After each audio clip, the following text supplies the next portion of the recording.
La MONUSCO vient de déployer le premier convoi de soldats à Kimoka, dans le Massissi. Ce déploiement rentre dans le cadre de l'opération conjointe dénommée Springbok.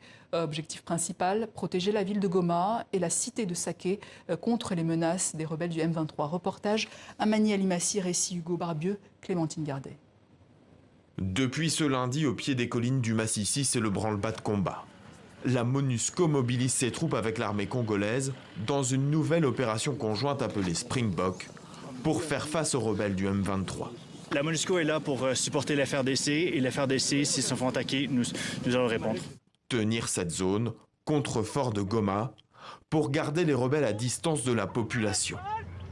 Devant la presse invitée à couvrir cette démonstration de force, les gradés de l'ONU se disent déterminés. Nos troupes sont déployées partout, car ici nous voyons que la menace est sérieuse. Et même si elle arrivait de l'autre côté, nous sommes prêts à défendre la zone.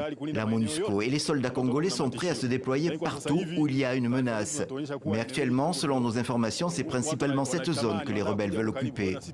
Depuis le début du mois d'octobre, des affrontements se sont intensifiés entre le M23, l'armée congolaise et des groupes qui se présentent comme patriotes. Ce contexte d'escalade de la violence provoque de nouveaux déplacements massifs de la population. Alors cette nouvelle opération peut-elle étouffer l'actuelle progression du M23 ? Pour les acteurs de la société civile, la MONUSCO tenterait plutôt ici de jouer la survie de son mandat. C'est encourageant, mais malheureusement, il y a plusieurs questions qui restent, que nous on se pose. Est-ce que c'est le bon temps ? Est-ce que la MONUSCO ne fait pas ça parce qu'il y a un gouvernement congolais qui fait déjà une pression, qu'on doit faire un retrait maintenant progressif?